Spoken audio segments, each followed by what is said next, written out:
plus grand malheur d'un peuple, ce n'est pas de perdre ses terres, mais de perdre la mémoire. C'est avec cette parole forte que je vous souhaite la bienvenue dans Sagesse Kamite, l'espace sacré de la réflexion, de la réconciliation avec soi et de l'élévation par la mémoire originelle. Aujourd'hui, dans un monde qui court vers une modernité sans âme, il est urgent pour nous, héritiers des pyramides et des temples oubliés, de poser une question fondamentale. Que reste-t-il de la mémoire ancestrale dans l'Afrique d'aujourd'hui? Cette Afrique où l'on parle toutes les langues sauf celles de nos ancêtres, où l'on imite toutes les traditions sauf les nôtres, où l'on rêve du futur en tournant le dos au passé. Mais une vérité demeure, on ne bâtit pas l'avenir avec les racines coupées. Pour nous guider sur ce chemin de lumière, je reçois encore une fois, avec honneur et respect, un maître de la pensée vivante africaine, un éclaireur, un homme qui porte en lui les bibliothèques orales et spirituelles de nos peuples. Le Blantigui Korejo Missa Doumbia, à qui je rends ici un hommage appuyé pour son engagement inlassable à transmettre, éveiller et défendre la sagesse kamite dans ce qu'elle a de plus vrai, de plus dense, de plus vital. Avec lui, nous allons explorer ces duels silencieux mais décisifs entre deux forces, la mémoire sacrée des ancêtres et la modernité sans mémoire qui pousse nos enfants à se régner. Alors, chers téléspectateurs de Kemet Télévision, ouvrez vos esprits, ouvrez vos cœurs, car la sagesse ne vieillit point, et ce soir, elle nous appelle à la lucidité, à la réconciliation et à la renaissance. Permettez-moi de prendre un extrait et à la régie, et on se retrouve juste après pour entrer dans le vif du sujet et surtout de présenter une fois de plus le Blantigui Korejo Missa Doumbia pour la thématique de cet après-midi. A tout de suite. Entre les rochers et les courants d'eau du fleuve Niger, les adeptes des croyances traditionnelles célèbrent la plus grande libation collective, les djibons, un rituel annuel pour invoquer les manes des ancêtres et les génies protecteurs. Poulet, bière de mil, lait, noix de cola, chacun apporte une offrande dans ces sanctuaires de Soutadounou à Bamako, considérés comme un lieu de rencontre des forces spirituelles. Depuis 7 ans, cette pratique est revivifiée par l'association Maya Blon, dirigée par le chef spirituel Korejo Missa Doumbia. Nos ancêtres ont été les premiers à comprendre que l'eau fait partie des 4 éléments fondamentaux de la vie. Et l'eau a une mémoire. L'eau enregistre nos volontés et l'eau permet de transmettre nos vœux aux entités spirituelles. Voilà le sens du djibon. Et il y a plusieurs façons de le faire. On peut le faire pour remercier les ancêtres, pour remercier les génies protecteurs. Et on peut le faire pour solliciter les bonnes choses pour nous, la bonne pluviométrie, la sécurité dans notre pays. Chaque liquide versé ou animal sacrifié porte une signification dans la tradition africaine, rappellent les chefs spirituels. Tant que l'eau est mélangée à quelque chose, c'est pour chercher à nous protéger des ennemis, des mauvaises choses, et pour attirer les bonnes choses sur nous. Vous avez vu qu'on a aussi utilisé du sang. Le sang est un élément vital. Le sang est l'élément le plus fort. Il n'y a pas de vie sans le sang. Selon les organisateurs, ce rituel est désormais célébré dans plusieurs pays africains comme le Togo et la Guinée. D'année en année, les djibons attirent de plus en plus de jeunes dans un pays où les musulmans sont majoritaires. J'ai apporté un coq et du miel. Nous devons retourner à nos pratiques ancestrales. C'est la seule voie pour que les Africains puissent se développer.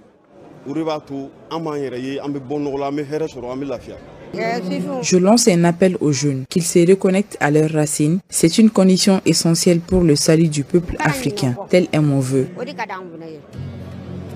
Malgré une forte mobilisation, les pratiquants des croyances ancestrales s'inquiètent de la perpétuation de leurs rituels sur ces sites. Nous, au Mali, nous sommes un peu désolés de le dire.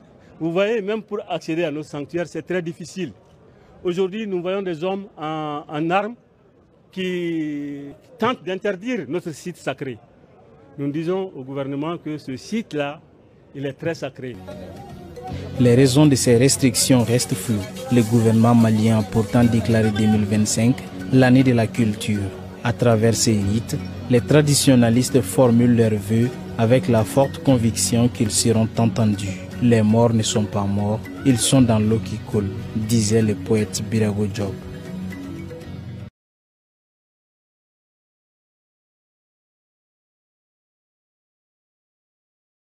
Retour sur le plateau, je vais accueillir donc le Blontigui et Korejo Mista Doumbia depuis le Canada. Otep à toi, doyen, et bienvenue dans cette autre édition de Sagesse Kamit. Merci, je suis très heureux de participer à cette nouvelle édition. Et je commence par mes salutations bienheureuses à tous les auditeurs et à toutes les auditrices de Kemet TV. Et il est de tradition de demander de présenter des excuses à chaque fois qu'on prend la parole publique pour les paroles qui pourraient éventuellement offusquer certains auditeurs.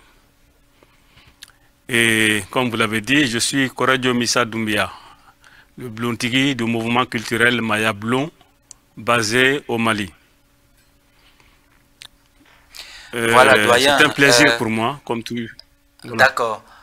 On se remémore à travers la transition que nous venons de prendre tout à l'heure, on se remémore des images du Djibon qui s'est déroulé, n'est-ce pas, au Mali, il y a quelques mois. Alors, qu'est-ce que ça te fait de voir des mamans comme celle qui a intervenu tout à l'heure, invitant les jeunes à se connecter à la source ancestrale, qui est la seule voie véritable, n'est-ce pas, pour non seulement un épanouissement spirituel, mais pour une renaissance effective de notre Afrique qui nous est très chère.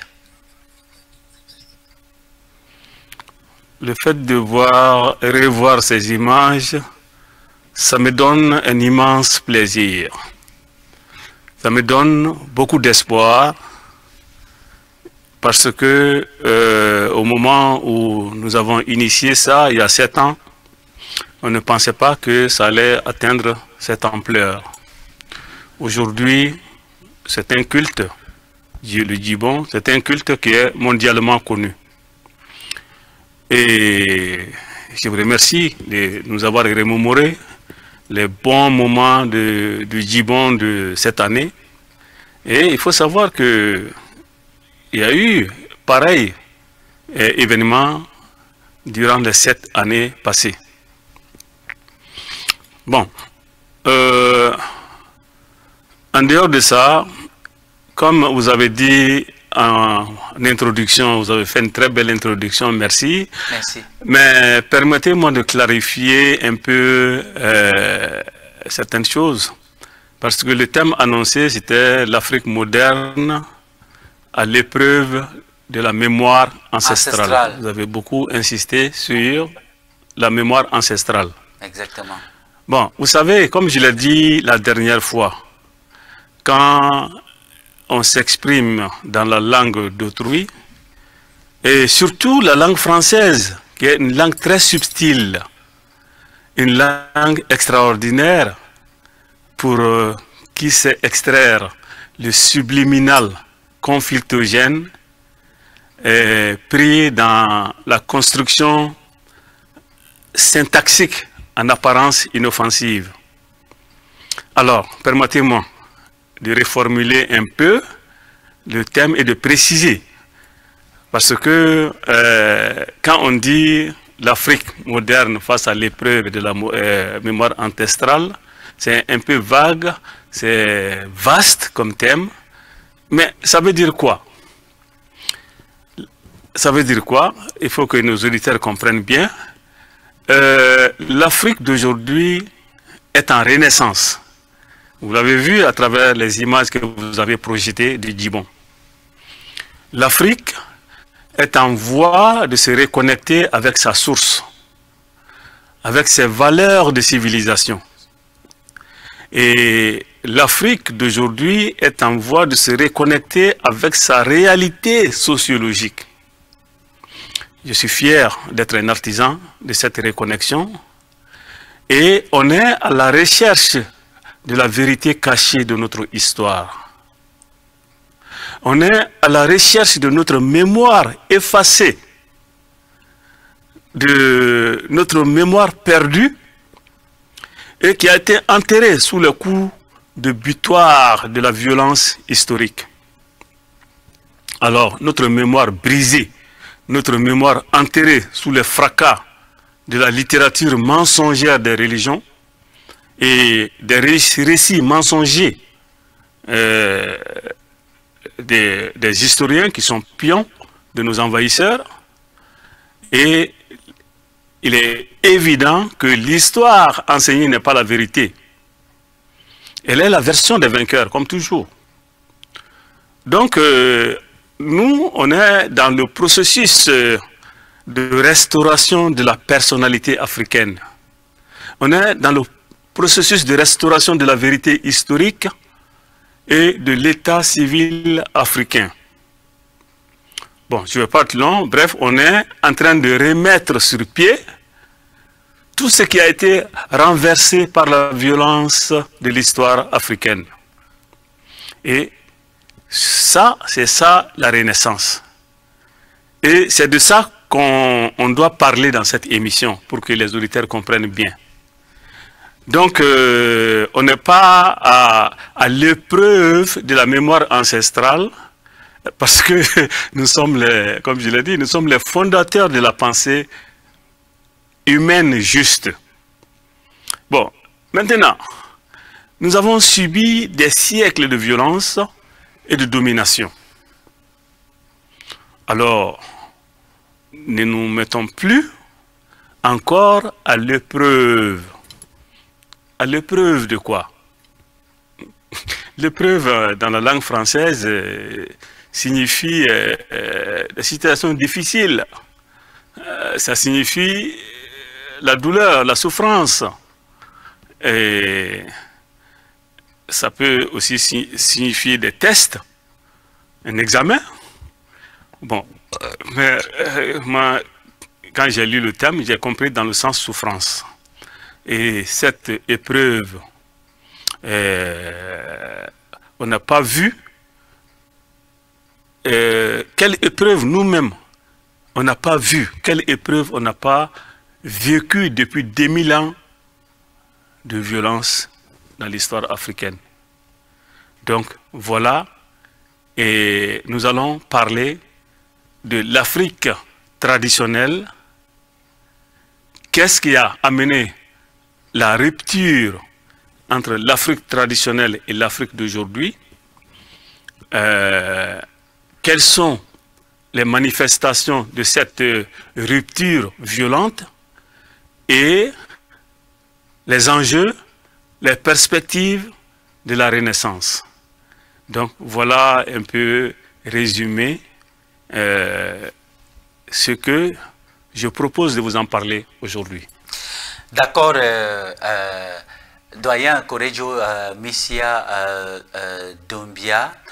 En réalité, la réflexion qui m'a conduite à cette thématique, c'est à travers une enquête que j'ai moi-même menée et que je me rende compte effectivement aujourd'hui que l'Afrique est moderne, entre guillemets, parce qu'elle épouse non seulement les mœurs des autres peuples, elle épouse la politique, elle épouse l'économie et même jusqu'à la culture et même jusqu'à la religion. D'où le thème que j'ai proposé, l'Afrique moderne d'aujourd'hui à l'épreuve de la mémoire ancestrale, puisque nous avions cette mémoire ancestrale-là.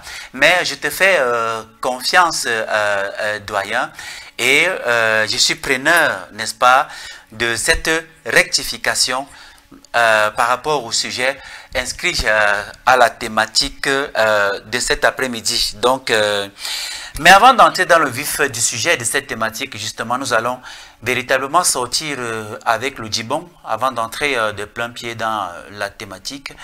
Beaucoup de personnes qui ont suivi la première émission, où tu as largement parlé de cet événement, de ce mouvement qui est le Djibon, beaucoup ont pensé et beaucoup sont allés jusqu'à dire qu'en réalité, c'est tout simplement de la sorcellerie parce que nous sommes au 21e siècle et nous sommes à l'ère du Verseau.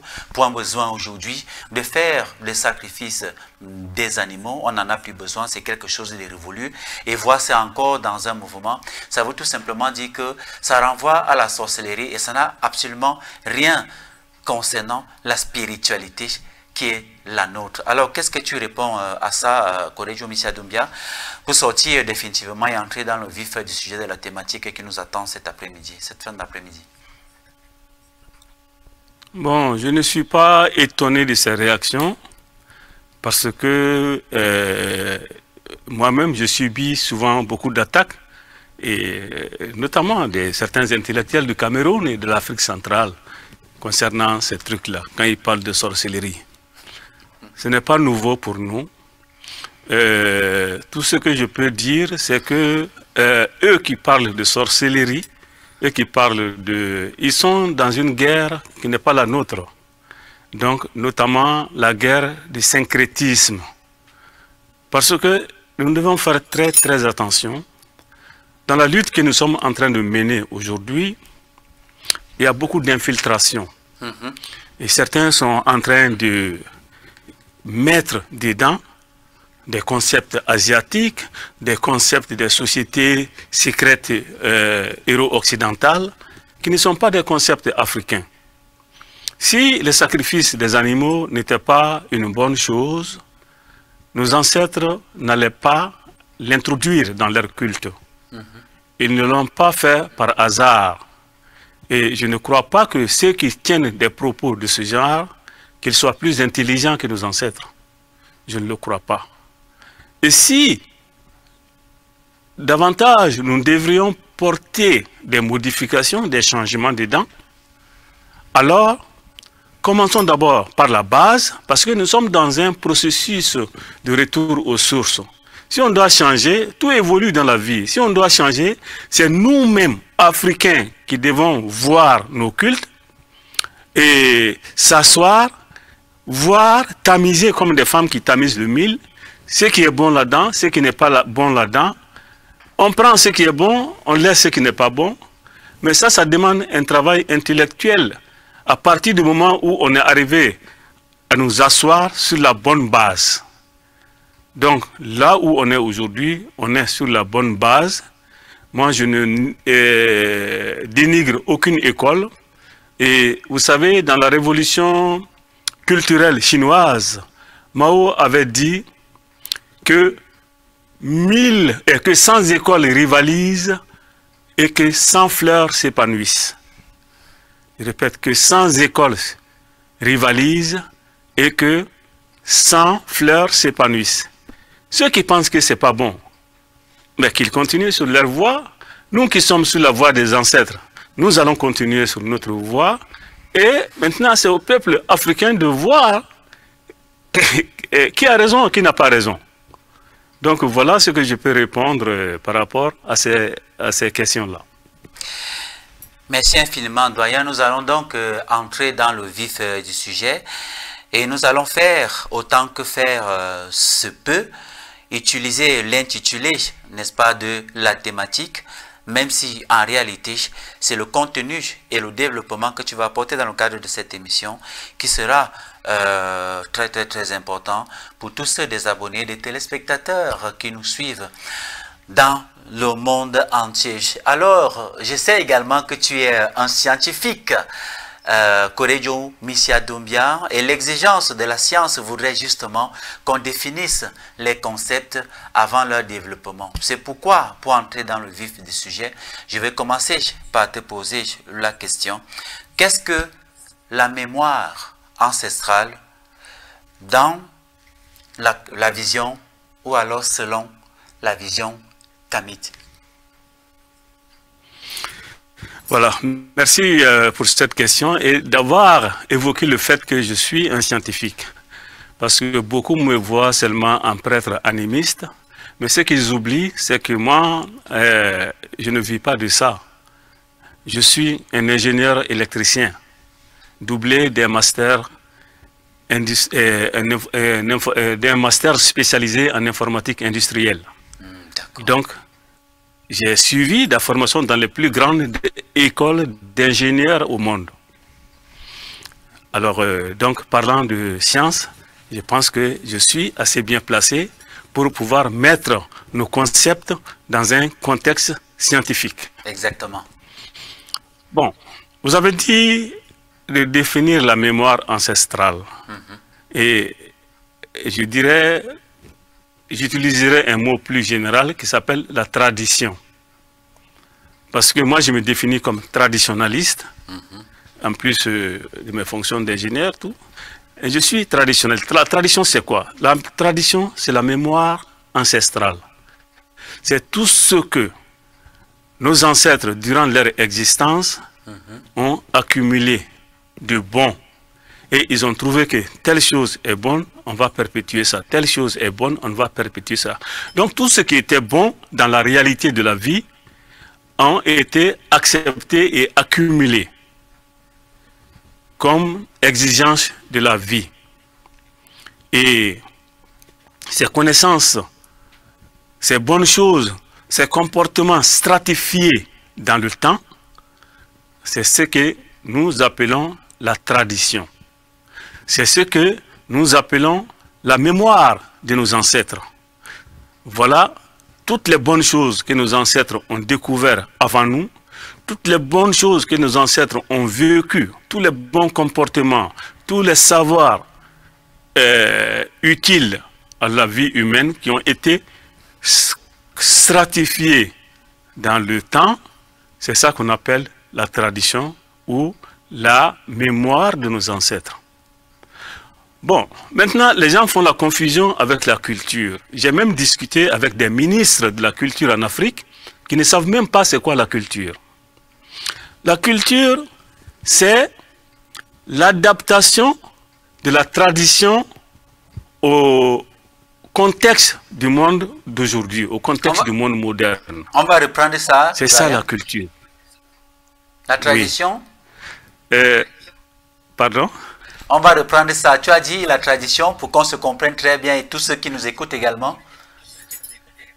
Voilà, je disais que la tradition est la stratification dans le temps de tous les savoirs, de toutes les connaissances, de tous les bons comportements et tout ce qui était bien dans la vie de l'humain que nos ancêtres ont eu dans le temps passé. Donc, l'ensemble de toutes ces bases de données-là, de tout ce qui a été stratifié, c'est ça la tradition. Et par exemple, je vais vous donner un exemple de la tradition. Au Mandin, quand on se lève le matin, on dit bonjour à son père, on dit bonjour à sa mère. Ça, c'est la tradition.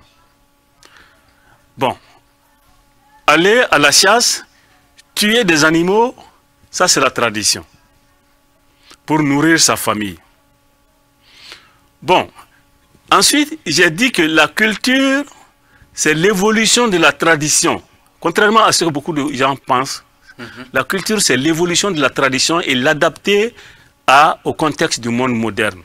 Donc, ce qui était avant, on essaie de l'adapter. Par exemple, vous et moi, on est en train de parler à des milliers de kilomètres. Et dans les temps anciens, la tradition voulait que les gens communiquent. Et cette communication-là, pour se faire, soit moi je me déplace aller chez toi, soit toi tu viens chez moi, ou bien il y a des émissaires entre nous.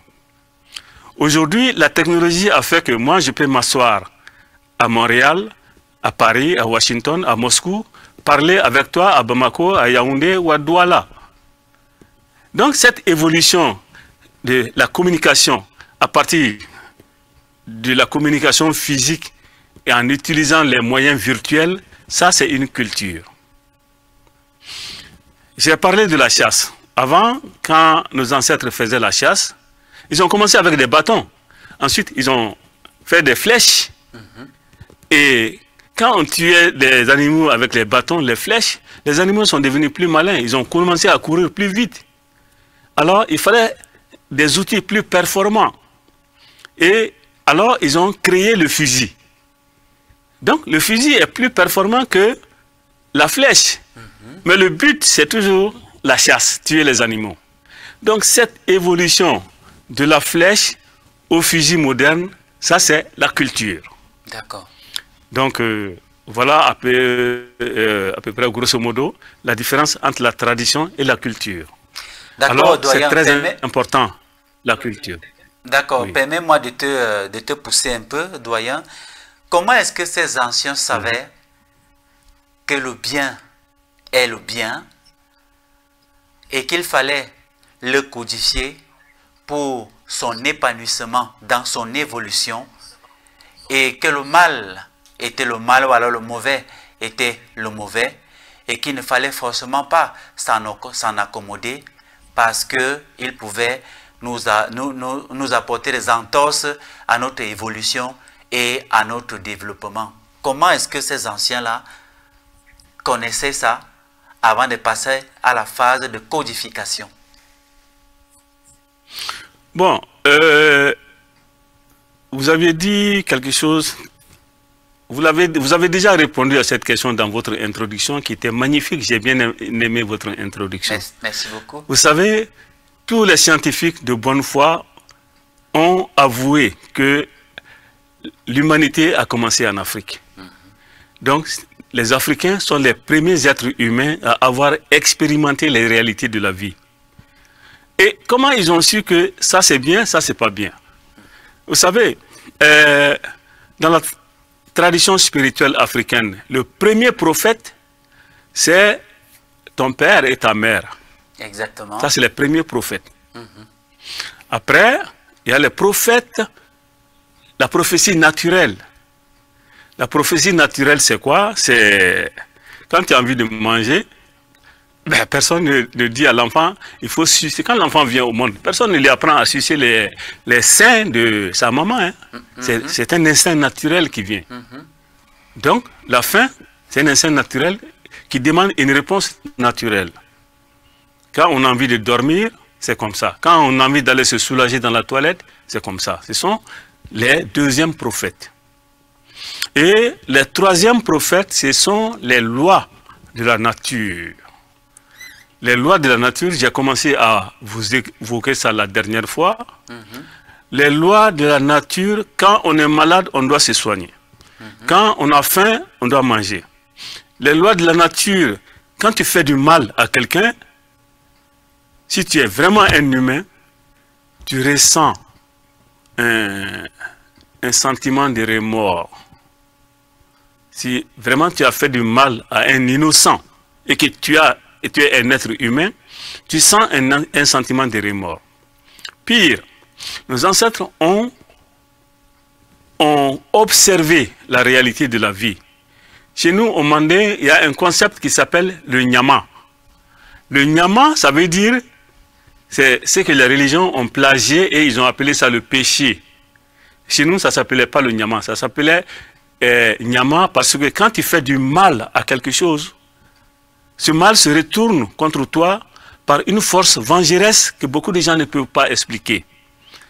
Par exemple, quand tu vois un grand arbre, un arbre géant qui a vécu 500 ans, toi tu viens avec ta tronçonneuse et en 30 minutes tu coupes ça. Il y a une force vengeresse de cet arbre-là qui va se retourner contre toi, soit tu vas faire un accident, ou un de tes enfants va tomber malade, ou en tout cas un malheur inexpliqué va t'arriver. Ça c'est le nyama. On a vu que quand tu fais une injustice grave à une autre créature, il y a une force vengeresse qui vient, qui se venge de toi, et des malheurs s'abattent, des malheurs inexpliqués s'abattent sur toi. Ça c'est le nyama. Ils ont encore plein de concepts comme ça au Mandé qui s'appellent, il y a le kara. Kara aussi c'est comme des énergies négatives qui se collent à toi et tu tombes dans des situations malheureuses chaque fois. Et ça arrive aux gens qui ont soit commis des fautes graves contre les lois de la nature, ou alors un de leurs ascendants a commis ces fautes graves-là. Et nos ancêtres ont observé aussi, bon, ça c'est l'origine du mal. Les ancêtres ont observé aussi que les gens qui avaient un bon comportement, les gens qui étaient très généreux envers les autres humains, les gens qui ne faisaient pas de mal à d'autres créatures, avaient une bonne suite dans l'existence. Soit le bonheur arrive à eux-mêmes, ou bien à un de leurs descendants. Donc, c'est à partir de ces constats de la réalité, à partir des constats des lois de la nature, qui sont arrivés à distinguer le bien et le mal.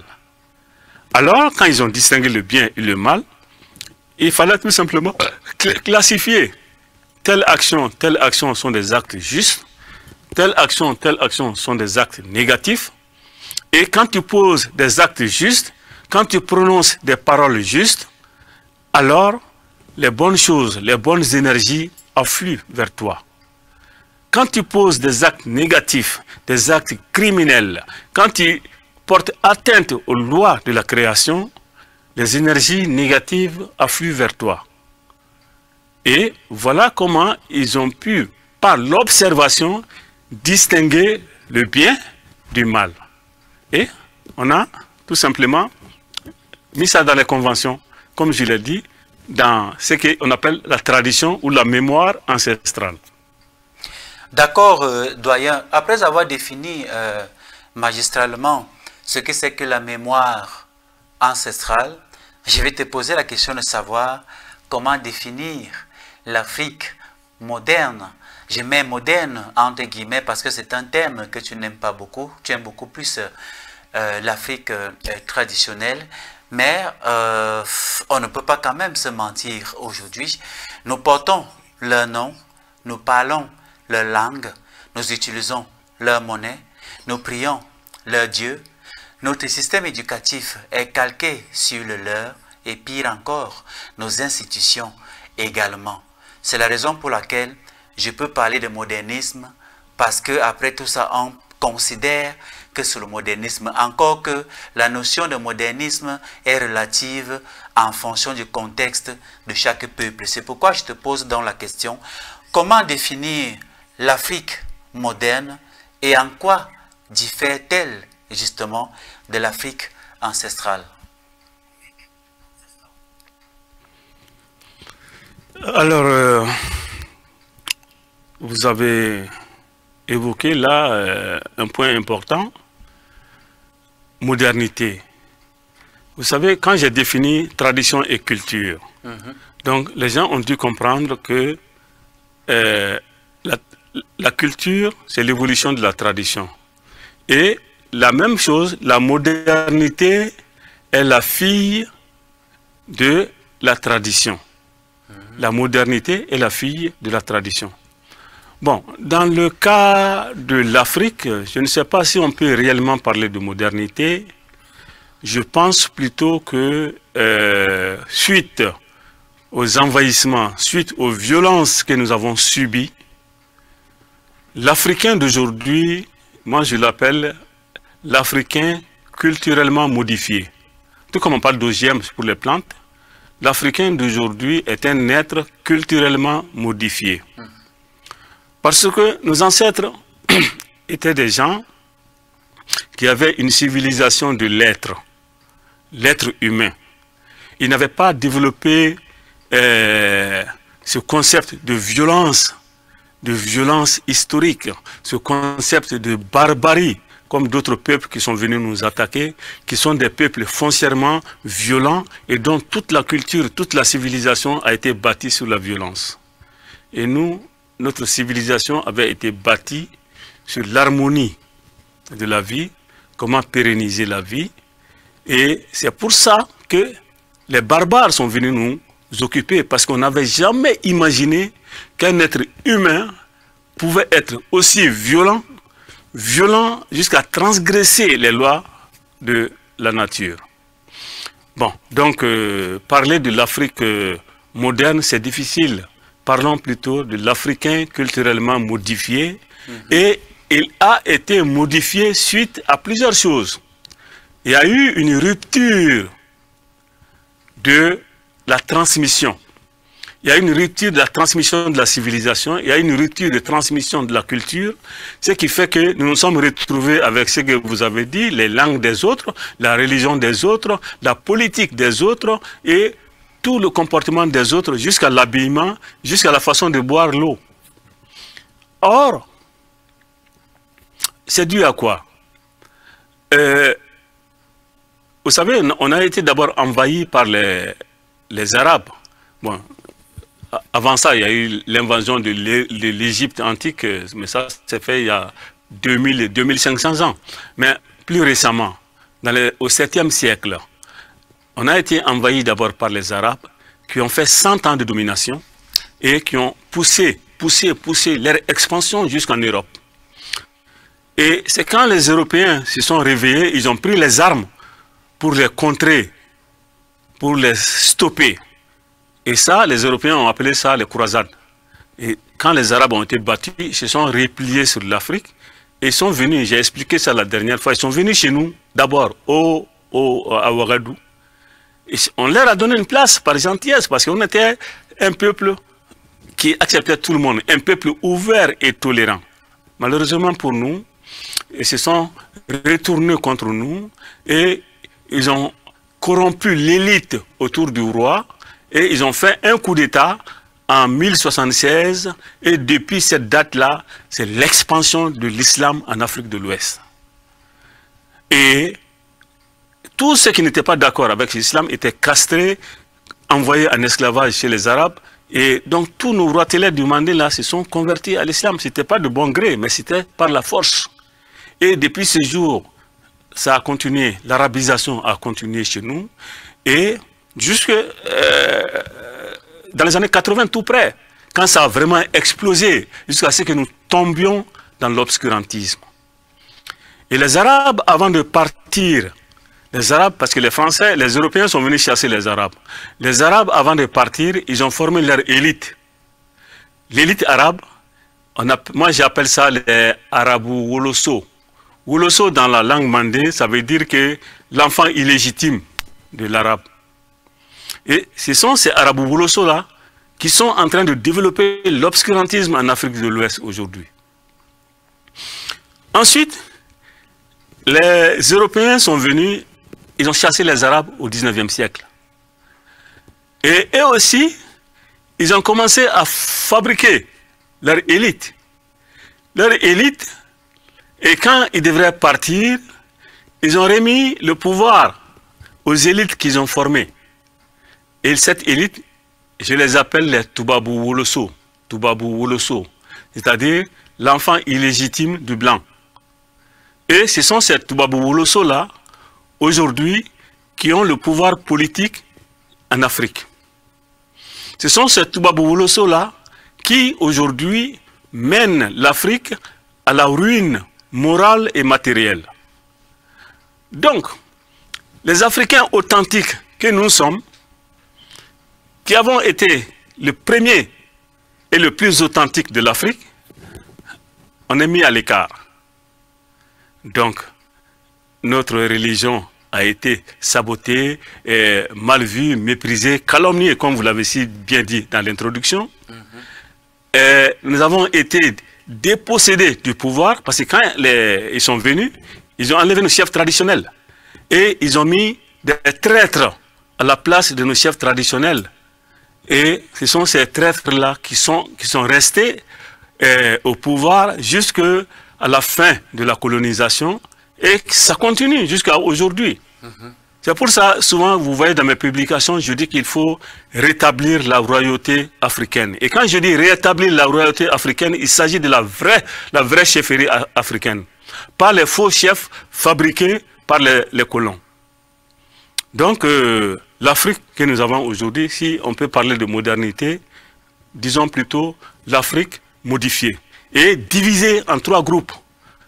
Les Africains authentiques, les Arabo-Woloso, c'est-à-dire les héritiers des Arabes, les Toubabou-Woloso, qui sont les héritiers des Européens, des héros occidentaux. Et ces trois groupes se font la guerre en Afrique aujourd'hui. Voilà pourquoi un continent en guerre ne peut pas avancer. Parce qu'il y a un antagonisme entre ces trois groupes-là. Il y a une haine viscérale entre ces trois groupes-là. Voilà un peu brossé l'Afrique que vous qualifiez d'Afrique moderne aujourd'hui. D'accord, doyen. Pour être un peu plus précis, ce que tu viens de dire, telles sont les principales forces ou étapes historiques qui ont coupé l'Afrique de sa mémoire. Maintenant, pour être un peu plus précis, doyen, lorsqu'on parle par exemple de l'esclavage arabo-islamique, il a duré combien de temps et quels sont les pays qui ont subi plus cet esclavage-là? Lorsqu'on parle de l'esclavage judéo-chrétien, qui a duré jusqu'à 500 ans dans les pays comme Sao Tomé et Principe, quels sont les pays, n'est-ce pas, qui ont beaucoup plus subi cet esclavage-là, sans parler de colonisation? Pour être un peu plus précis, pour que ceux qui suivent cette émission se rendent compte effectivement de ce qui s'est passé en Afrique avec ces différentes ruptures. Bon, comme je vous l'ai dit, la première rupture est intervenue, qui est ce qu'on appelle la rupture ontologique, c'est-à-dire la rupture créée par la religion. Et beaucoup de nos détracteurs disent que l'esclavage existait en Afrique avant même la religion. Et moi, je leur dis que c'est faux, c'est archi faux. En tout cas, en Afrique de l'Ouest, l'esclavage n'a jamais existé avant l'arrivée des Arabes au 7e siècle. C'est eux qui ont amené, quand ils nous ont vaincus à partir de l'Égypte, c'est eux qui ont imposé des quotas d'esclaves. Et ensuite, quand ils sont venus au Mandé et qu'ils nous ont vaincus, alors ils ont introduit l'esclavage.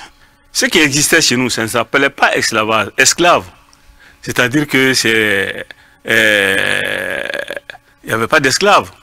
Bon, il y avait peut-être, comment on appelle ça, quand il y avait une guerre entre deux groupes, le groupe vaincu, bon, devrait faire des travaux de compensation au groupe vainqueur, mais ce n'était pas éternel et ils avaient quand même des droits qu'on ne peut pas assimiler à ce qu'on appelle l'esclavage que les Arabes et les Occidentaux ont introduit en Afrique. Dans les serviteurs. Rien à voir. Bon, voilà. Donc, et c'était temporaire. Bon, alors, voilà comment ils ont introduit l'esclavage. Remettez-moi encore un peu dans la question. J'ai perdu un peu le fil. Donc, c'est-à-dire... Vous disiez que... L'esclavage arabo-islamique, combien de temps, par exemple, cela a duré? Cet esclavage a duré très longtemps. Et là, ça a commencé au 7e siècle. Ça a commencé au 7e siècle et ça a continué jusqu'à la phase finale de l'installation de la colonisation européenne. D'accord. C'est que beaucoup de gens, vous savez, notre histoire a été tue. Notre histoire a été cachée. Et effectivement, elle doit être cachée parce qu'il y a beaucoup de parties honteuses là-dedans. Il y a des endroits à Bamako, moi je peux aller montrer aujourd'hui, où c'était des endroits de vente d'esclaves. Il y a des endroits dans d'autres villes. Il y a des endroits partout en Afrique. Vous avez été à Gorée, au Sénégal, qui était le port d'expédition des esclaves pour les Européens. Mais avant les Européens, les Arabes ont fait des centaines d'années. Toute l'Afrique de l'Ouest a été rasée. Vers Zanzibar, c'était le port d'expédition des esclaves dans le monde arabe. Vous voyez, ils ont saigné l'Afrique de nos braves valides et par la peur de l'esclavage et par la peur de toutes les atrocités que les Arabes ont fait subir au peuple africain, certains de nos rois ont été obligés d'adopter la religion. Et cette même religion a été utilisée pour nous mettre les uns contre les autres. Ils ont financé des mercenaires qui sont allés attaquer les Africains pour les mettre les uns contre les autres. Ce qui fait que au moment où les Européens sont arrivés, il y avait une tension tellement vive entre les groupes ethniques africains que les Européens sont presque entrés sans résistance. Tellement la haine était poussée entre nous. Et je vais vous donner un seul exemple pour illustrer. Moi, je suis Bamana. Le pays Bamana au Mali, c'est Ségou, Karta, Beledougou, Djitoumou, Ganadougou, etc. Et pour pouvoir, ils savent que les Bamana sont un peuple de grande résistance. Ce sont des peuples qui ont dit non à l'arabisation, qui ont dit non à la religion imposée. Bon, pour vaincre ces gens-là, il fallait créer la haine entre eux et d'autres groupes. Donc, ils sont allés prendre, ils ont d'abord financé un conquérant d'un autre groupe ethnique, ils l'ont armé, et puis quand il est venu, ils l'ont poussé à créer une guerre religieuse qui a tué des centaines de milliers de personnes, et ils sont allés l'imposer comme roi dans le pays Bamana. Vous voyez quelle haine sacrée. Si moi, il me prépare tout de suite là, et que moi je suis un traître, il m'envoie au Cameroun pour, comme roi chez les Bamileke ou bien chez les Bassa. Moi, je ne comprends même pas Bamileke ou Bassa. Est-ce que vous allez accepter? Donc, c'est comme ça qu'ils ont fait. Donc, quand les Européens sont venus, ils ont fait des manipulations comme ça. Quand ils sont arrivés, donc, on était tendus. Il y avait, c'est-à-dire que c'était une situation délétère, une situation sociale terrible, insupportable, qui était installée en Afrique. Donc, ils n'ont pas eu besoin de faire vraiment de vraies guerres. Ils ont passé 50 ans à nous espionner. Quelle est la rivalité entre Bassa et Beti? Quelle est la rivalité entre Bamoun et les Fonds? Donc, quand ils ont passé 50 ans à nous espionner, et cet espionnage-là, ils ont appelé ça les explorateurs. Et bêtes que nous sommes, certains, et je m'excuse un peu du terme, bêtes entre guillemets, certains répètent ça, c'est les explorateurs. Les explorateurs-là, c'est l'euphémisme. C'était des espions qui étaient venus, espionner nos sociétés, connaître nos rivalités, savoir quelles sont les richesses de telle ou telle partie de la terre, avant d'engager la lutte armée pour nous conquérir. Donc, voilà, les Arabes ont fait plus de... Donc, du 7e siècle jusqu'au 20e siècle, vous voyez, les Arabes ont fait l'esclavage qui a fait saigner l'Afrique. Des millions de personnes sont parties et leur esclavage a été même pire que l'esclavage euro-occidental que vous avez évoqué, qui a duré 500 ans. Et au moins, ceux qui ont été déportés en Amérique, ils ont laissé des traces parce qu'ils n'étaient pas castrés au moins. Mais ceux qui ont été déportés en Arabie, avant même d'aller, les hommes qui étaient là, on les castrait avant de les envoyer. Vous voyez, c'était un crime ignoble. C'est pour ça que j'ai dit dans mon introduction que nous avons affronté des peuples foncièrement violents, des peuples foncièrement féroces. Et quand je les entends dire aujourd'hui, ils parlent de sciences, de géopolitique. Ben, c'est la légitimation de cette violence-là, quand vous parlez de géopolitique. C'est cette violence intrinsèque aux civilisations qui sont venues envahir l'Afrique. Et l'Africain qui se vante d'être un géopoliticien, il ne sait pas qu'il est en train de faire la promotion de la science de la violence, la science du mensonge. D'accord, doyen. Est-ce que dans cette affaire-là, c'est tous les peuples qui ont subi, n'est-ce pas, cet esclavage-là et cette colonisation-là? Parce que l'histoire nous renseigne quand même qu'il y a des peuples comme les Degons du Mali, qui est justement ton pays, qui n'ont pas subi cet esclavage, qui ont fui dans la montagne et qui plus tard, après le passage de l'esclavage et de la colonisation, sont revenus de nouveau promouvoir la culture ancestrale de l'époque. On parle également des Ashantis au Ghana, des Kuba au Congo et autres. Est-ce que c'est tous les peuples justement qui ont subi cet esclavage-là ou également cette colonisation-là plus tard? Bon, c'est sûr que dans toutes choses, il y a des exceptions. Il y a certains qui arrivent à se cacher, à se camoufler. Les Ashantis, je ne peux pas parler beaucoup de eux, mais parlant des Dogons, les Dogons sont un peuple du Mali. Donc, c'est un peuple qui est... Avant, c'était un peuple qui était très attaché à la tradition. Et les ancêtres des Dogons ont fui le Mandé pour aller s'installer sur les plateaux au centre du Mali. C'était pour fuir l'islam et son esclavage. C'est comme ça que les ancêtres des Dogons ont fui le sud du Mandé et ils sont allés s'installer au centre, dans les plateaux, dans les falaises, dans les zones qui étaient difficilement accessibles par ces arabo-musulmans-là. Donc, mais ça fait il y a plus de 1000 ans.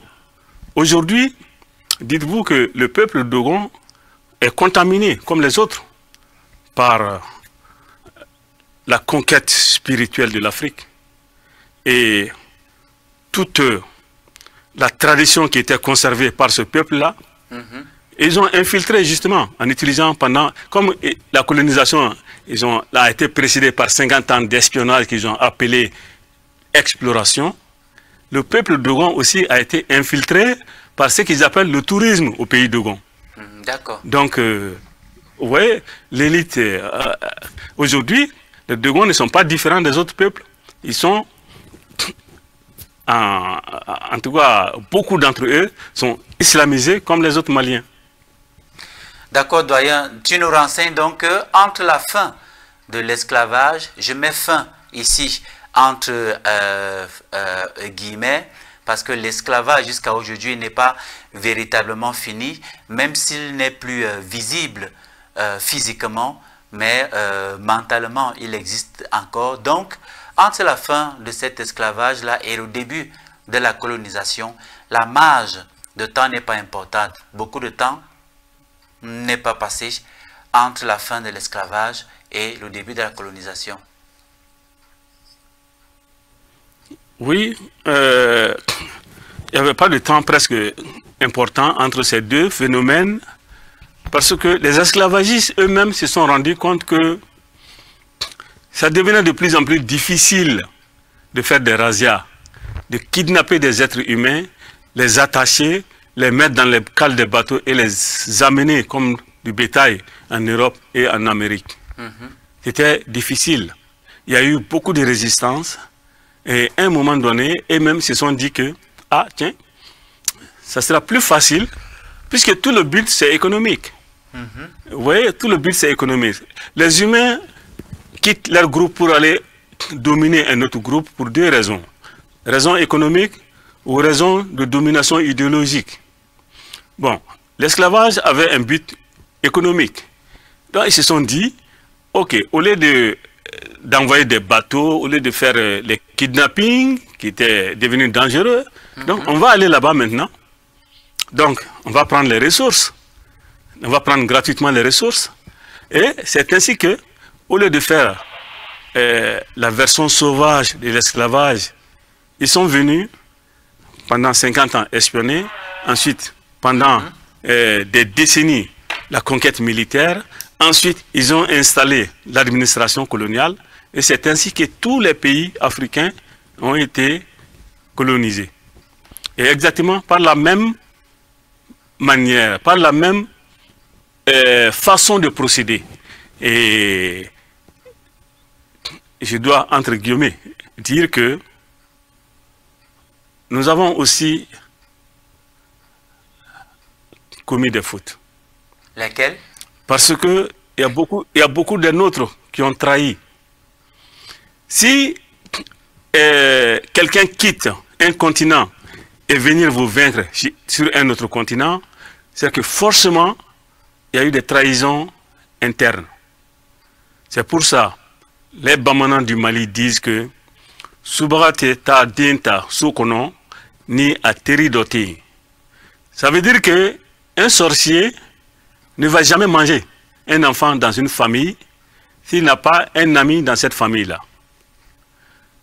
Donc, s'ils sont venus nous vaincre, c'est qu'il y a eu des traîtrises, il y a eu des trahisons, et c'est le moment pour l'Afrique de dévoiler ces traîtrises et ces trahisons, parce que si on ne le fait pas, si on continue de cacher les parties honteuses de notre histoire, ces traîtrises et ces trahisons continuent.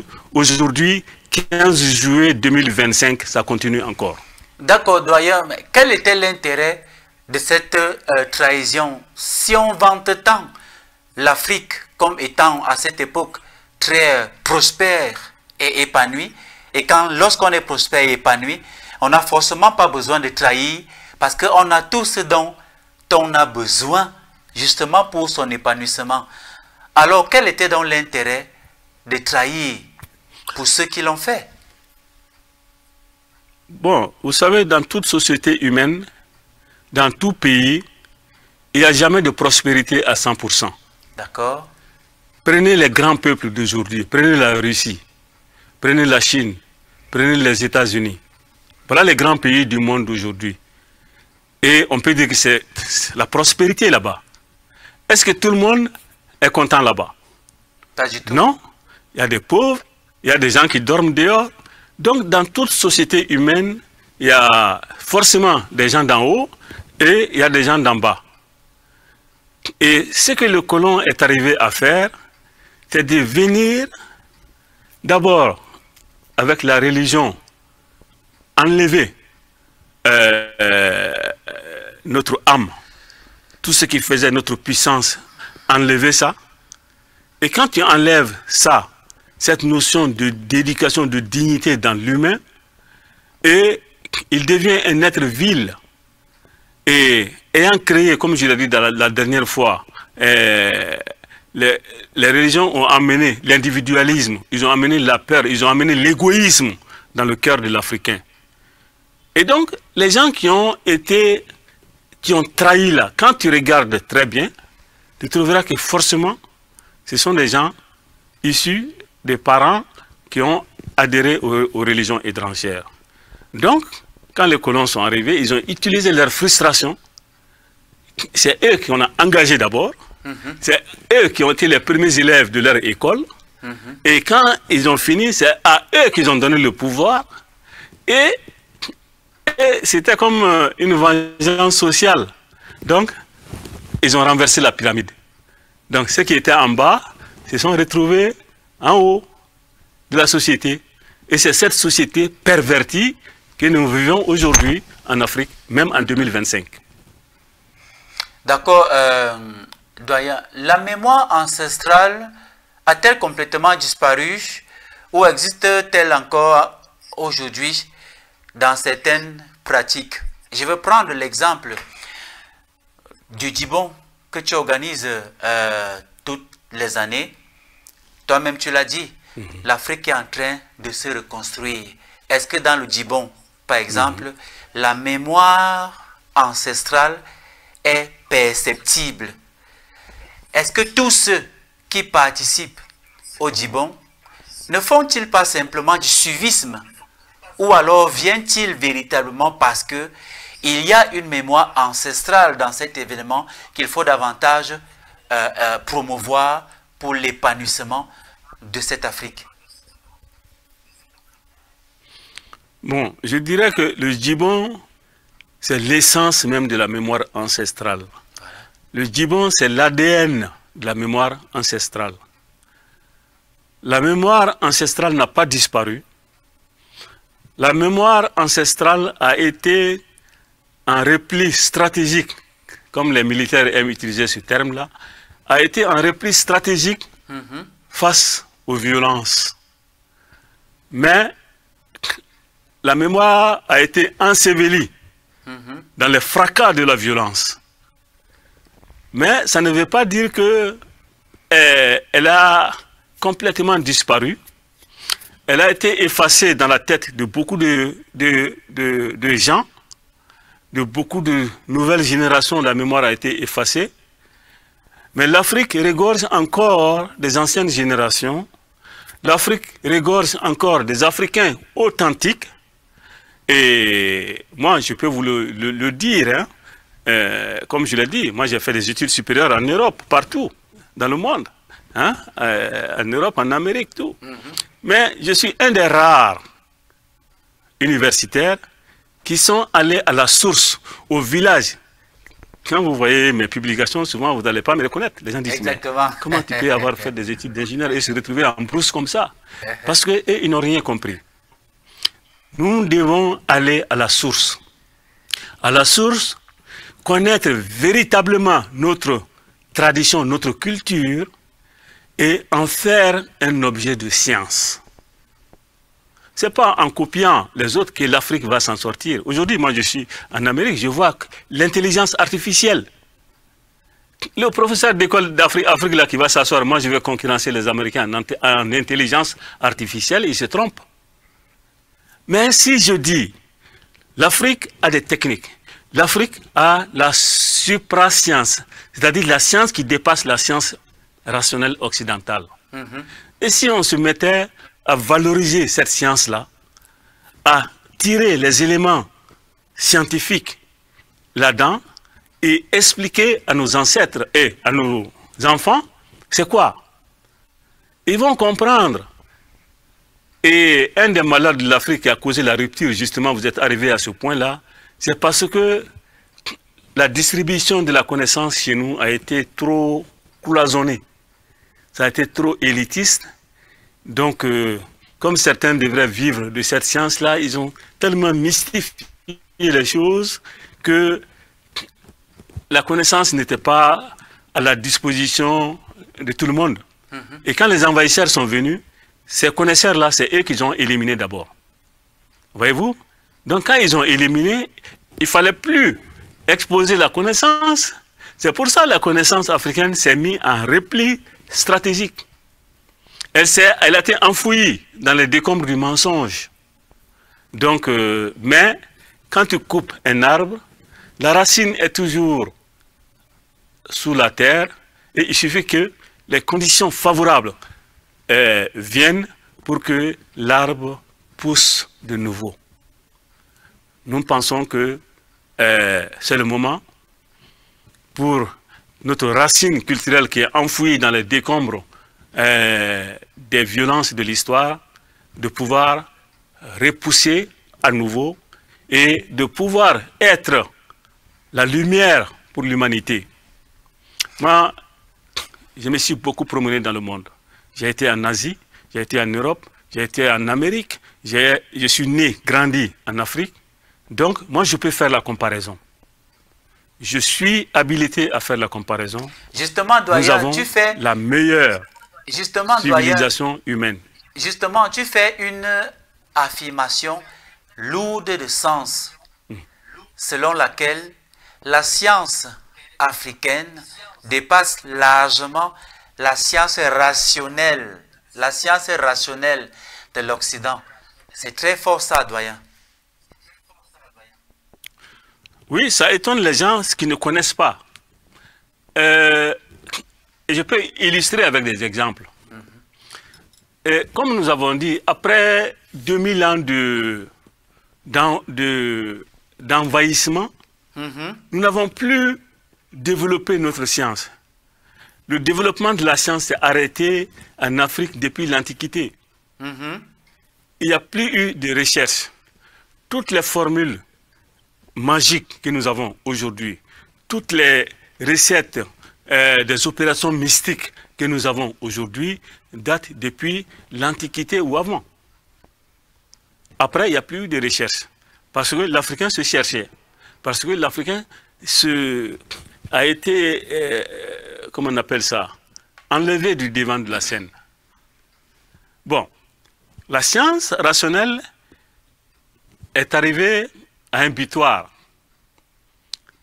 Ils ne savent plus qu'est-ce qu'il faut faire pour rendre l'humain heureux. aujourd'hui, oui, moi, je suis en train de me promener en Amérique. Je vois, c'est le sommet du développement qu'on peut atteindre. Mais, malgré ce développement de toute la technologie, du matériel, il y a tout. Les gens dans leur tête, ils souffrent plus que le paysan Bamana qui est au village du Mali. Là. Ils souffrent plus que le pêcheur Bamileke qui est au Cameroun. D'accord. Pourquoi? Parce qu'ils ont sauté une dimension qui leur échappe. Et cette dimension, elle est dans la science africaine. Cette science africaine qui dit, faisons comme la nature, ne soyons pas violents. N'accumulons pas le matériel. Le matériel n'a rendu personne heureuse. Personne, je dis bien. Donc, oui, ils ont un très haut niveau de développement matériel, mais l'humain est absent.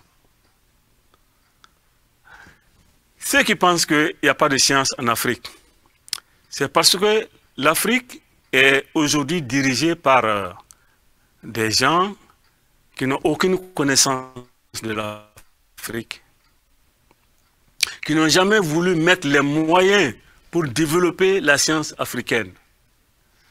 Vous savez, nos initiés, ils ont des techniques pour faire tomber la pluie. Mais dans la haute science américaine, ils ont aussi une science qu'ils appellent le cloud seeding. Ça veut dire faire tomber la pluie. Mais avant qu'eux le fassent, nous l'avons fait des centaines d'années avant. Vous voyez, il y a des gens qui disent, ok, tu as pris l'avion pour aller en Amérique, pourquoi tu n'as pas utilisé les moyens traditionnels? Oui, ça existe ça aussi.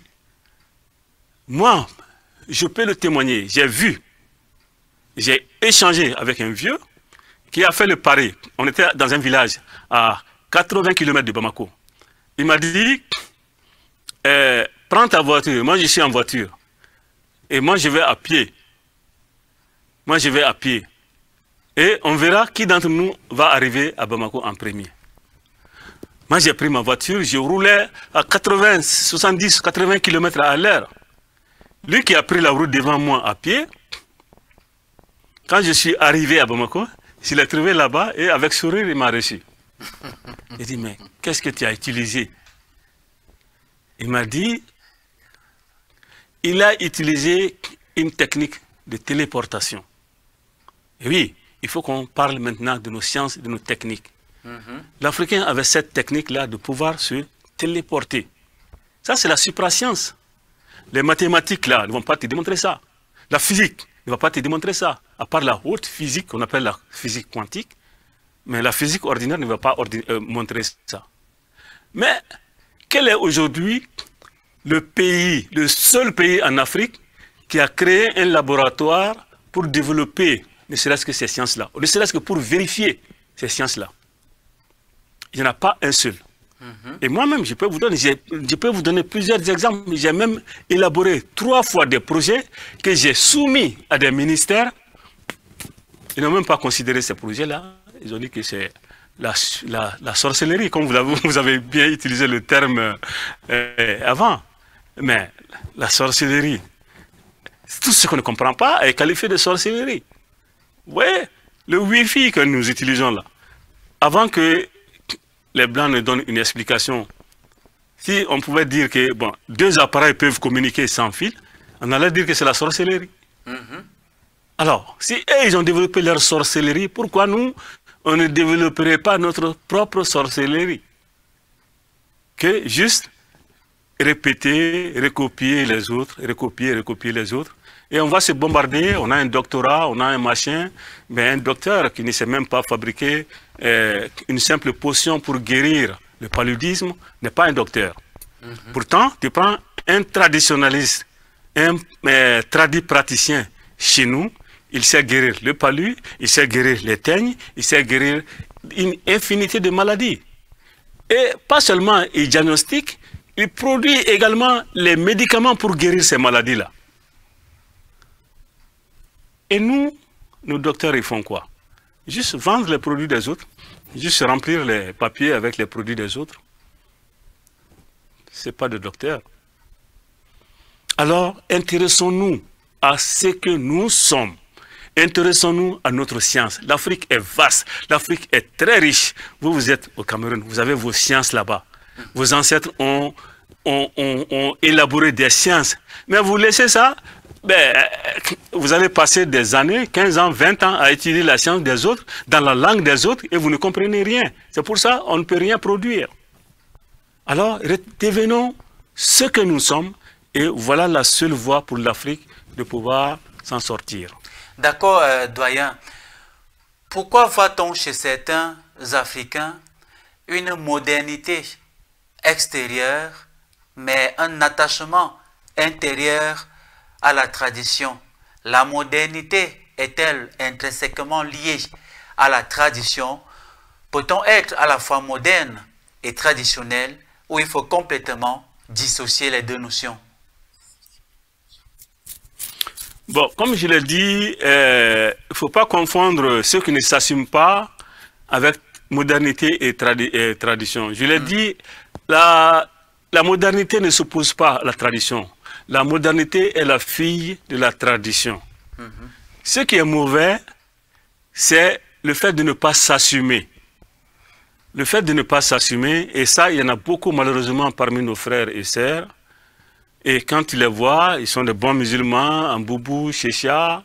Quand tu les vois, ils sont en bons chrétiens, en costume, cravate. Mais dès que ça chauffe un peu, ils vont courir dans le village parce qu'ils savent que c'est là-bas qu'il y a la solution réelle. Et ça, c'est des gens qui ne s'assument pas. Et toute notre éducation a été bâtie sur le fait de mépriser l'Afrique, le fait de mépriser tout ce qui vient de l'Afrique. Vous voyez, quand moi j'étais petit, on avait un livre qui s'appelait Mamadou et Bineta, quand j'étais à l'école primaire.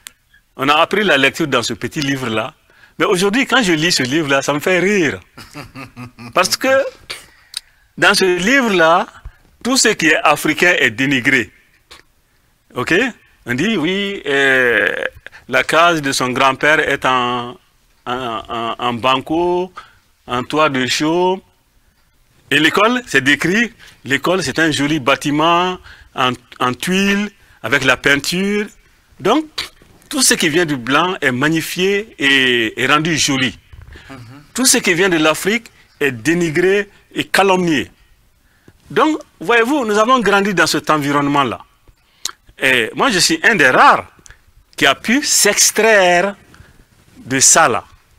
Et à cause des voyages que j'ai faits dans le monde, sinon, moi, quand j'étais à l'école primaire là, on nous accrochait des cornes de taureau ou bien des queues d'âne parce qu'on a osé parler le Bamanankan dans la cour de l'école. Ça alors? Voyez-vous, on a été traumatisés.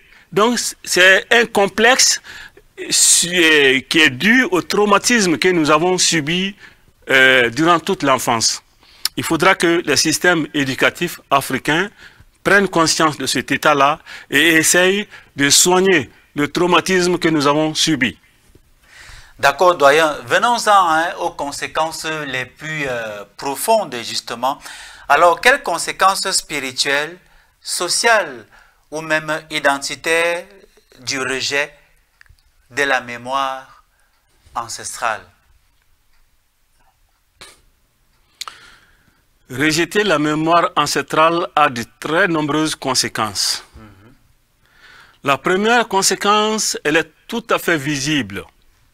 Regardez l'Afrique, un vaste continent, 30 millions de kilomètres carrés. L'Afrique fait 250 fois la Corée. Mais la petite Corée là, qui ne fait même pas une région du Mali, 250 est aujourd'hui fois. plus puissante que toute. 250 fois. L'Afrique est 250 fois plus grande que la Corée. Wow. Et cette petite Corée-là, qui ne fait même pas une petite région, la plus petite région du Mali, elle est plus puissante que toute l'Afrique. Comment vous expliquez ça? C'est la malédiction de nos ancêtres. On a tourné le dos à nos ancêtres, on a tourné le dos à notre source, on a tourné le dos à nos racines, et ces sources-là nous ont maudits. Voilà la première cause. Donc, tourner le dos à la mémoire des ancêtres fait qu'on n'a même pas d'identité. Vous voyez, certains s'appellent Jacques, Paul, Mohamed, Ahmed, des noms arabes et des noms européens seulement. Les Africains sont contents de porter ces noms-là. Ça veut dire que quelque chose qui n'a pas de nom dans notre culture n'existe pas. Même ton fétiche, quand tu fabriques un fétiche, là, il faut lui donner un nom. Si tu ne lui donnes pas un nom, il ne te répond pas. Hein. Il ne te répond pas. Donc, comme nous, on n'a plus d'identité, on n'a même plus de nom, nos ancêtres là, qui avaient les noms authentiques africains, on a dit que leur nom, c'est la mécréance, leur nom, c'est la sorcellerie, et on a porté des noms européens, on a porté des noms arabes, comme vous l'avez si bien, j'ai bien aimé votre introduction, merci. Vous l'avez si bien dit. Bon, aujourd'hui, nous sommes des êtres hybrides. Donc, c'est comme des chauves-souris, nous ne sommes ni vraiment des Africains, ni vraiment des Européens, ni des Arabes, autrement dit des êtres perdus. Deuxième conséquence. Troisième conséquence, vous voyez, toute la trahison et la traîtrise de l'élite africaine, là, c'est dû à ça.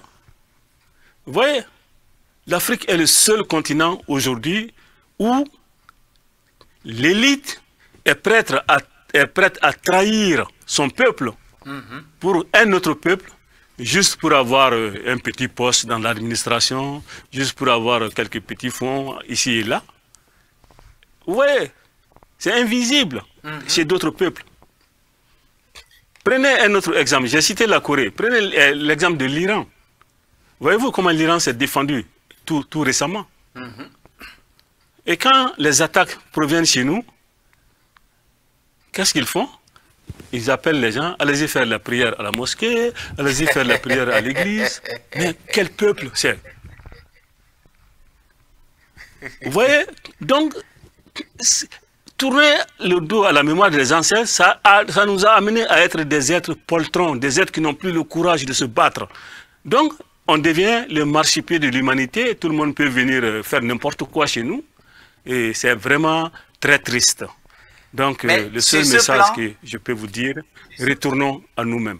Mais sur ce plan, peut-on quand même saluer les initiatives des pays comme le Mali, le Niger et le Burkina Faso, qui se détachent quand même de tout ce que tu viens de citer là?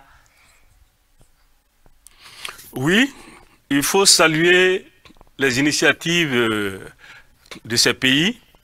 Et moi, je le dis ici et je le réclame haut et fort. L'idée de mettre ensemble les trois pays, c'est moi qui l'ai rédigé dans mon salon, mais le Niger ne faisait pas partie. Il s'agissait de la Guinée, du Burkina Faso et du Mali. Les projets initiaux ont été donnés à des membres de notre association en Guinée, au Burkina Faso et au Mali, et ils peuvent tous témoigner. Donc les politiciens, ils sont en retard sur nous. Mais il faut aller plus que ça. Cela ne suffit pas. D'ailleurs, c'est bien, on les bénit, parce que le concept de vouloir affirmer la souveraineté, c'est très bien, c'est une initiative à saluer. Mais il faut aller au-delà de ça, parce que nous sommes en face des ennemis qui ne dorment pas, qui sont très malins, et qui savent tirer profit de tout. Donc, il ne faut pas que ça soit une nouvelle source de division des Africains. Il ne faut pas que ça soit une nouvelle source de division des Africains. Si on peut réfléchir encore, mettre d'autres structures supranationales, rassembler encore plus, pourquoi pas aller jusqu'au Cameroun ou jusqu'en Afrique du Sud? Ce serait une très bonne chose. Et la seule façon pour nous d'échapper à la prédation, c'est cette union-là. Si on ne fait pas cette union, aucune autre tentative ne va réussir. Parce que, je vous l'ai dit, nous avons subi 2000 ans d'agression. Et pendant 2000 ans d'agression, l'Afrique n'a jamais tiré la leçon qu'il faut s'armer maintenant. Qu'il faut être capable de produire de façon autonome des armes. Mais mon cher Yamsi, tu ne peux pas aller acheter des armes chez moi et pouvoir me battre moi. Je ne vais pas te battre, je ne vais pas te vendre les armes qui sont capables que tu m'attaques. Je vais te vendre des pagotis. Quel pays africain a une capacité autonome de défense aujourd'hui? Citez-moi un seul. Il n'y en a pas. Sur un continent vaste, 30 millions de kilomètres carrés, 54 États, pas un seul n'a une capacité autonome de défense. Moi, je le dis parce que je n'attends rien de personne. Donc, je suis libre de dire, mais il faut que les générations qui viennent après nous sachent la vérité. Et la vérité, c'est ça. On n'a jamais tiré les leçons de l'histoire. Et tant qu'on ne tire pas les leçons de l'histoire, l'histoire va se répéter toujours. D'accord, doyen. Tu parles de la nécessité de s'unir. Peut-on vraiment parler de libération ou de développement africain sans racines spirituelles? Parce que nous louons les initiatives, comme tu l'as dit tantôt, de ces 3 pays du Sahel qui se sont unis. Est-ce que sur le plan matériel, ils sont suffisamment forts? Et même si c'était le cas, est-ce que le combat n'est pas d'abord spirituel? Il faut gagner cette victoire spirituelle-là pour que ce soit plus facile, donc sur le plan matériel et physique, d'implémenter véritablement les politiques de développement et de tout ce que nous savons pour notre épanouissement. Ben, vous l'avez tout dit. Le combat se gagne d'abord spirituellement avant d'être gagné sur le plan matériel. Voilà. Vous savez, la vie, ce sont ces 2 aspects-là. L'esprit et la matière. L'esprit, c'est le spirituel. La matière, c'est la science. Les outils que vous évoquez. Tu as beau avoir les outils, si le combat n'est pas gagné spirituellement, vous ne gagnerez jamais ce combat-là. Ne voyez pas les grands pays comme ça, hein. Quand ils construisent leur armée, quand ils construisent même leur palais, ils ont un volet spirituel très important, même si le profane ne le voit pas. Ils ont ce volet spirituel-là. Le spirituel englobe tout. Tant qu'il n'y a pas de spirituel, il n'y aura jamais de succès. Nous saluons, j'en profite pour saluer le président Nicéphore Soglo du Bénin, l'ancien président du Bénin qui a eu l'initiative de créer une journée dédiée au culte africain. Et après lui, 30 ans après lui, je ne sais pas, le jeune président de Burkina Faso vient d'instituer aussi une journée dédiée au culte africain. Je le salue. Oui, le 15 mai. Mais c'est encore timide. C'est encore timide, je répète, c'est encore timide. Il faut aller plus loin. Tant qu'ils ne valoriseront pas les cultes africains, tant qu'ils sont en train d'enrichir spirituellement nos ennemis, aucun pays ne s'en sortira. Je le dis bien, aucun pays ne s'en sortira en train d'enrichir spirituellement tes ennemis. Alors, chers frères et sœurs africains, ayons le courage de sortir de l'obscurantisme. Je ne le dis pas contre une confession ou contre un groupe, mais mon souci, c'est que l'Afrique s'en sorte. Et l'Afrique ne s'en sortira pas tant qu'elle est empêtrée dans la domination mentale. Le spirituel, c'est ça qui fait la force de tout un peuple. Et tout est fonction du spirituel. Même la politique, la gouvernance, elle est spirituelle. Tu ne peux pas gouverner un pays dont tu ne connais pas l'âme du peuple, de ce truc-là. Voyez-vous? C'est pour ça que tous nos rois avant, depuis le temps des pharaons, juste même avant, tous nos rois étaient des spirituels, tous nos rois étaient des initiés. Combien de nos présidents aujourd'hui sont des initiés? Quand je dis initiés, initiés à l'africaine, pas dans les loges des autres. Exactement. Mais à l'africaine, combien d'entre eux? Ils sont très rares. Donc, même si on a un petit noyau de 5 chefs d'État qui sont authentiquement des authentiques initiés, vous allez voir l'impact sur l'Afrique. Les ancêtres ne dorment pas, la nature même ne dort pas. Hein? Mais nous sommes en train de nous détruire spirituellement. Et tant que nous continuons cette destruction spirituelle, alors c'est difficile. Nous faisons notre part, mais nous sommes une petite association. Le vrai levier est politique. Nous, on a commencé le Djibon bien avant. Bien avant, quand le Burkina a décidé seulement l'an passé. Vous avez vu l'impact que ça fait? C'est parce que c'est l'impact politique qui est le levier le plus important. Regardez le président Poutine aujourd'hui, qui est aujourd'hui considéré comme l'un des plus grands stratèges du monde. Si Poutine était un professeur d'université, est-ce qu'il allait avoir l'impact qu'il a aujourd'hui dans le monde? Pas du tout. Jamais. Donc, le levier est politique. Il faut que le politique africain prenne au sérieux la question de la renaissance africaine. Il faut que le politique africain prenne au sérieux la réhabilitation, la restauration de la personnalité africaine, la restauration de l'état civil africain.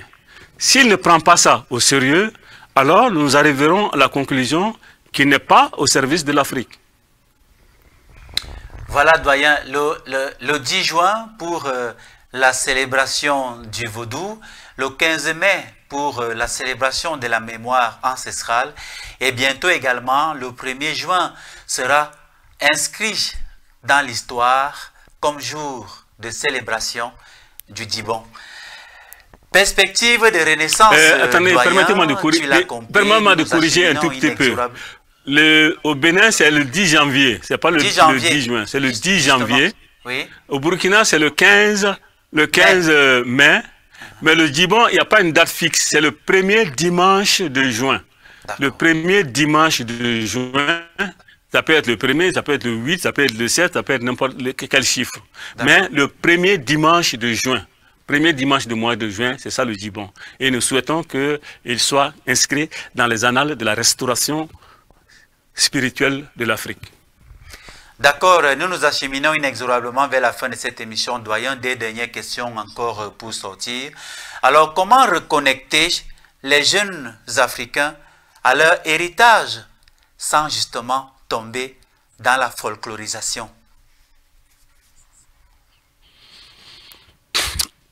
Justement, vous avez prononcé le mot folklorisation.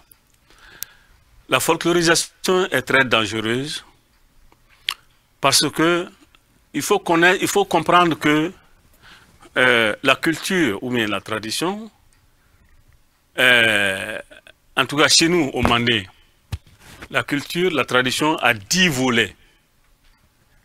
Et il y a la connaissance et il y a la littérature. La culture et la littérature. Ce qu'on appelle la littérature, c'est les différentes voies de pouvoir transmettre la connaissance traditionnelle. Et ces différentes voies, elles sont nombreuses. J'ai dit qu'il y a 10 au Mandé. Il y a l'histoire, il y a les chants et les danses, il y a les contes, il y a les devinettes, et etc. On peut citer plusieurs comme ça. Tout ça, ce sont des voies pour pouvoir expliquer la tradition, pour pouvoir expliquer nos savoirs. Et ces différentes voies-là doivent être réhabilitées. Donc, il faut que nous arrivions à utiliser nos institutions traditionnelles pour pouvoir rebâtir l'Afrique. C'est ce travail que moi je suis en train de faire aujourd'hui en Afrique. Ce n'est pas pour rien que je suis allé m'initier dans toutes les grandes sociétés initiatiques du Mandé. Ce n'est pas pour rien. C'est pour comprendre les choses jusqu'au fond. Parce que c'est cette explication pédagogique qui a manqué. Et comme je l'ai dit la dernière fois, nous avons tellement mystifié les choses que finalement, les gens ont peur de s'approcher de ce que nous sommes, de s'approcher de nos traditions, de s'approcher de nos valeurs. Mais n'ayez pas peur. Essayez de comprendre l'essence des choses. Et nous sommes dans cette démarche. Et ensuite, la seconde tâche, c'est de pouvoir expliquer à la jeunesse que ce que nos ancêtres ont fait, ce n'est pas la sorcellerie, ce n'est pas la méchanceté, c'est la vraie science. Et au-delà de la science, il y a même la suprascience. Donc, commençons par la démarche de connaître. C'est quoi? Posons-nous la question, c'est quoi? Pourquoi il y a ça? Pourquoi il y a ça? Voilà. Donc, ça, c'est la première démarche. Et la seconde démarche, nous sommes là-dedans, vous et moi, en train d'expliquer à notre jeunesse que non, ce qu'on a calomnié, ce qu'on a dénigré depuis des siècles, ils l'ont fait à tort, ils l'ont fait parce qu'ils ont la force physique, ils ont fait parce qu'ils ont les moyens de communication pour abrutir notre peuple, mais ils n'ont pas la vérité. La vérité est de notre côté. Donc, doyen, ça veut dire qu'en participant, par exemple, au Djibon, en participant également au Vaudou, ça peut être le début ou alors le commencement concret pour restaurer la mémoire ancestrale dans l'Afrique d'aujourd'hui. Absolument. C'est la meilleure façon de participer à la restauration de la mémoire de l'Afrique.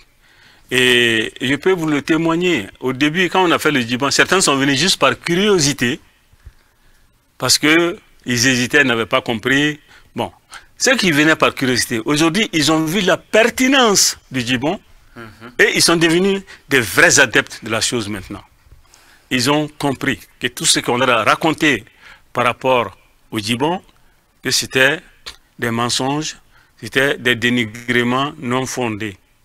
Alors, donc, effectivement, que ce soit, vous avez cité le Vaudou, mais les sociétés confrériques là, on ne va pas trop s'appuyer sur ça parce que c'est ça qui a créé la peur dans le mental des gens. Moi, je suis membre de plusieurs sociétés confrériques, de plusieurs sociétés secrètes. Et le Komon, le Do, le Gouan, le Nama, tout ça, ce sont des sociétés culturelles, même le Poro, s'il nous faut, j'ai été là-bas. Mais ça, ce sont des sociétés culturelles et des sociétés secrètes. Il ne faut pas les confondre avec le Djibon.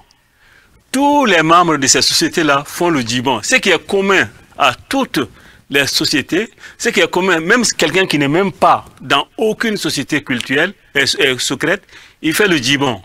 C'est ça la vraie religion africaine, le Djibon là, le culte des ancêtres.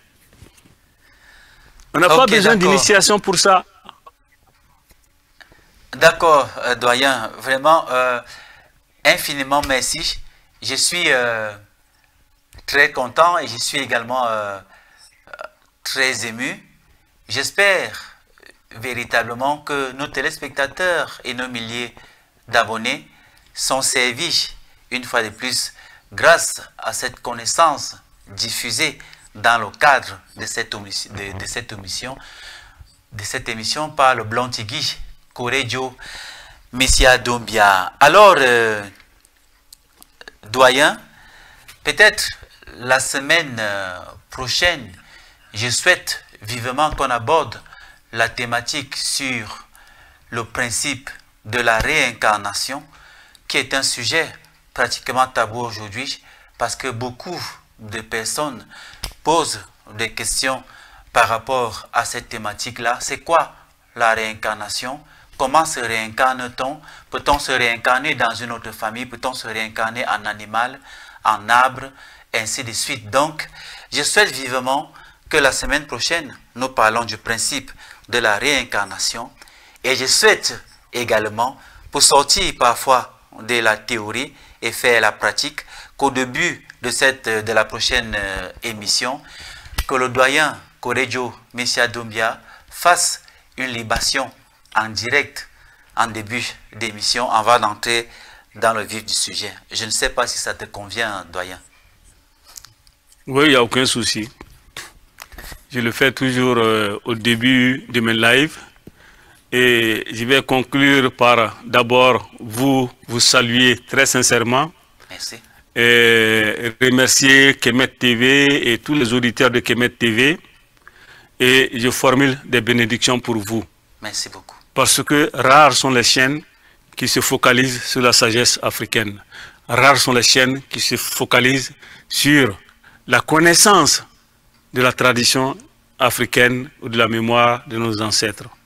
Alors, je vous bénis, que les ancêtres vous guident, vous protègent et que tous les auditeurs qui vous écoutent, je les invite à soutenir Kemet TV et à vous bénir également. Voilà ce dont on a besoin en Afrique d'aujourd'hui. Merci pour l'écoute et à la prochaine. Merci infiniment, doyen. Et à la semaine prochaine pour une nouvelle édition de notre émission Sagesse Kamit. Vraiment, infiniment merci pour ta disponibilité à répondre aux questions, n'est-ce pas, relatives à la thématique inscrite à l'ordre du jour sur le plateau de Kemet Télévision ce matin. Il n'y a pas de peuple libre sans mémoire. Il n'y a pas de modernité viable sans racines. Et il n'y a pas de futur pour Kama si Kama elle-même continue d'oublier qui elle est. Ce soir, à travers la sagesse généreuse du Blontigui Korejo Misha Doumbia, nous avons compris que la mémoire ancestrale n'est pas un simple souvenir, c'est un code de vie, une force structurante, un système de vérité. Nous avons vu que l'Afrique moderne, telle qu'elle est aujourd'hui, façonnée, avance souvent sans boussole, hors sol, et parfois contre elle-même. Mais la bonne nouvelle, c'est que la mémoire n'est jamais totalement morte. Elle attend d'être réveillée, réactivée et honorée. Alors à vous qui nous regardez, rallumez la flamme de l'héritage. Enseignez à vos enfants les noms, les récits, les gestes sacrés et surtout, ne laissez personne définir votre avenir en effaçant votre passé. Car Kama ne renaîtra pas par mimétisme, mais par reconnexion à elle-même. Et c'est dans la sagesse kamite, vivante et intemporelle, que réside la clé de cette résurrection. Merci d'avoir suivi cette émission. Honneur au Blontigui Korejo Misha Doumbia et rendez-vous très bientôt sur les antennes de Kemet Télévision pour une nouvelle plongée dans les profondeurs de notre vérité. Mahat soit avec vous.